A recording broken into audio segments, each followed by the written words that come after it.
লোকসভা ভোটে অভিষেককে নওশাদের diamond challenge. সবে মাত্র ডায়মন্ড হারবার থেকে দাঁড়াবো বলেছি, তাতেই কালীঘাট কাঁপছে। সংগঠনের অবস্থা ভালো করে বুঝে নিয়েছেন, তাই নির্দিষ্ট জায়গার বাইরে যাবেন না বলছেন অভিষেক। ওখানে থাকুন বা না থাকুন কোনো লাভ হবে না।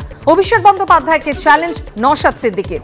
ভোটে হার বুঝে হাওয়া গরমের চেষ্টা, নওশাদকে পাল্টা কটাক্ষ জয়প্রকাশ মজুমদারের।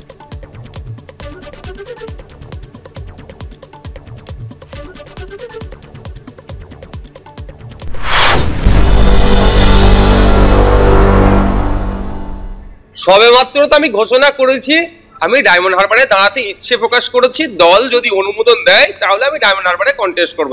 ইতিমধ্যেই কালীঘাট কাঁপতে শুরু করেছে।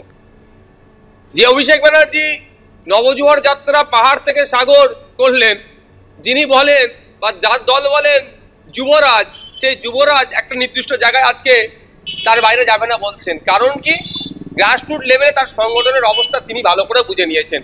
যেভাবে তোলাবাজি করেছে অভিষেক বাবুকে সামনে রেখে, যেভাবে সিন্ডিকেট রাজ করেছে, যেভাবে গার্মেন্ট শিল্পীদের যারা সাথে যুক্ত তাদের সাথে প্রতারণা হয়েছে, ডায়মন্ড হারবার লোকসভার মানুষ তাকে ভোট দেবে না বুঝে গিয়েছে। সেই জন্য এখন থেকে সে বেডিং পত্র গুছিয়ে রাখছে নওশাদ সিদ্দিকী ডায়মন্ড হারবারে দাঁড়াবে বলেছে বলে। তবে নমিনেশন জমা দেওয়ার পরে আমার তো মনে হয় এই শান্তিনিকেতন থেকে বেডিং পত্র নিয়ে লোকসভা ডায়মন্ড হারবার লোকসভার মধ্যে যে 7টা বিধানসভা আছে, 7টা হয়তো বাড়ি বানিয়ে ওখানেই থেকে যাবে। তবে ওটা থাকুক আর না থাকুক, ডায়মন্ড হারবার লোকসভার মানুষ ডিসাইড করে নিয়েছে অভিষেক ব্যানার্জি মহাশয়কে পরাজিত করে কালীঘাটে পাঠাবে আর আমাকে জিতিয়ে লোকসভার মধ্যে পাঠাবে। মমতা বন্দ্যোপাধ্যায়ের পরেই জনপ্রিয়তম নেতা, তাকে যদি এইভাবে বলেন, কথায় তো ট্যাক্স লাগে না, এটাই হচ্ছে অসুবিধে। ট্যাক্সের সিস্টেম থাকলে অনেক ট্যাক্স দিতে হতো নওশাদ সিদ্দিকীকে। হাওয়া গরম করার জন্য যা ইচ্ছে বলছেন, কিন্তু সারবত্তা কতখানি?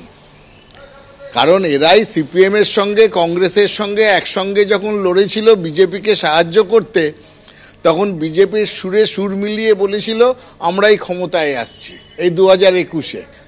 শেষকালে কংগ্রেস শূন্য, সিপিএম শূন্য, আর এই আইএসএফ বলে দলটি একটা আসন। সুতরাং এই শোচনীয় পরিস্থিতির পরে আজকে এই পর্যন্ত পঞ্চায়েত ইলেকশনেও যারা বারবার হেরেছেন, গোহারা হেরেছেন, কোথাও কোনো কিছু নেই। সুতরাং শূন্যে দাঁড়িয়ে স্বপ্নের বিরিয়ানিতে ঘি ঢালছেন, তো ঢালতে দিন, তাতে কিছু এসে যায় না। আমি নওশাদের সঙ্গে সহমত নই, কারণ আমি বাংলাকে ভয় মুক্ত করতে চাই। তৃণমূল ভয়ের বাতাবরণ তৈরি করেছে। আমি নওশাদকে অনুরোধ করব ওই ডেপুটাকে যাতে বেশি ভয় না দেখায়। দেখুন, নওশাদ সিদ্দিকী রাজনৈতিকভাবে আমাদের বিরোধী অবস্থানে আছেন। নওশাদ ভালো ছেলে,